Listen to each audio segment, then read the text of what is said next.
ஹாய்ங்க, எல்லாருக்கும் வணக்கம். இன்னைக்கு நான் சொல்லக்கூடிய கதை சுருக்கத்தை கேட்க வந்த எல்லாருக்குமே ரொம்பவே நன்றி.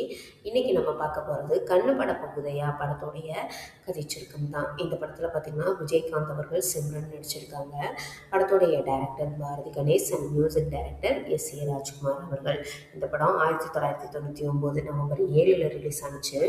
இந்த படத்தில் பார்த்தீங்கன்னா விஜயகாந்த் இருக்கார் இல்லையா, அவர் வந்து எப்படின்னா ஊர்லேயே பயங்கரமாக எல்லாரும் மதிக்கக்கூடிய ஒரு நல்ல ஒரு பையன். அதாவது மக்கள் எல்லாருக்குமே பிடிச்ச மாதிரி ஒரு கேரக்டர் இருப்பாங்க இல்லையா, அந்த மாதிரி தான் எல்லாருக்கும் ஹெல்ப் பண்ணக்கூடிய ஒரு ஆள். அவங்க அப்பா வந்து யாருன்னு பார்த்தீங்கன்னா சிவகுமார் அவர்கள் அண்ட் லட்சுமி 2 பேரும் இருப்பாங்க.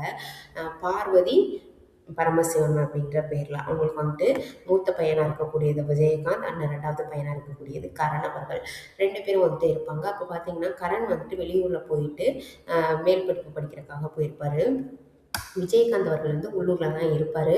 விவசாயம் பார்க்குறது அந்த மாதிரி நிறைய வேலைகள் வந்து பார்த்துட்டு பட்டில் இருப்பார்.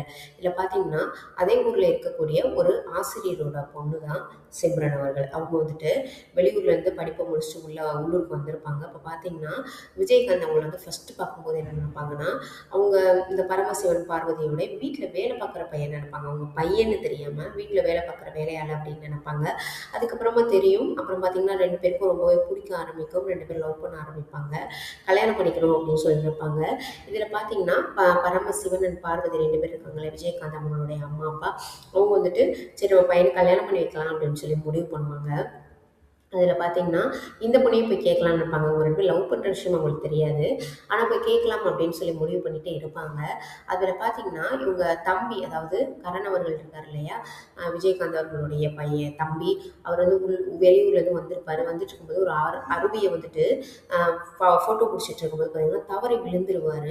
அப்போ அவர் கத்துற சவுண்டு கேட்டு சிம்ரன் தான் ஊர் மக்கள் எல்லாரையும் கூப்பிட்டு அவர் வந்து காப்பாற்றுவாங்க. அதில் என்ன ஆயிருன்னா அவங்களுக்கு தான் வந்துட்டு இந்த பொண்ணால் தான் காப்பாற்றப்பட்டோம் அப்படின்னு சொல்லிட்டு அந்த பொண்ணு மேலே வந்து லவ் வர ஆரம்பிச்சிடும்.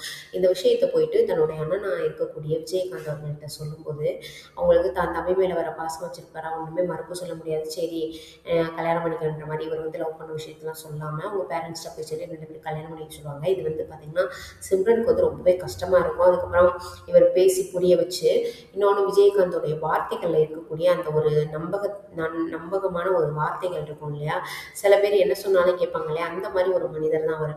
அதனால சிம்ரனும் சரின்னு ஒத்துக்குவாங்க கல்யாணத்துக்கு. சரின்னு 2 பேரும் கல்யாணம்லாம் பண்ணி வச்சுருவாங்க.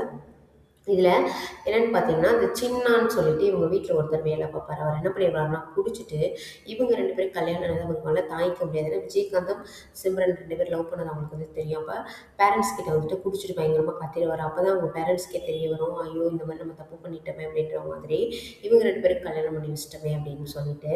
அதில் பார்த்தீங்கன்னா கொஞ்ச நாள் கழிச்சு சிம்ரன் வந்து வாமிட் பண்ணுவாங்க. அப்போ வாமிட் பண்ணும்போது சிம்ரனுடைய அப்பா வந்து தன்னோட பொண்ணு வந்து கன்சீவாக இருக்காங்கன்ற மாதிரி அவர் நினச்சிட்டு செக்கப்லாம் வந்து ஆளுக்கு போடுவார். அப்போ வந்து இதில் என்னென்னா இடையிலே வேறு கரனுக்கு வேறு இந்த விஷயம் வந்து தெரிஞ்சு போய் 2 பேர் லவ் பண்ணாங்க அப்படின்ற மாதிரி.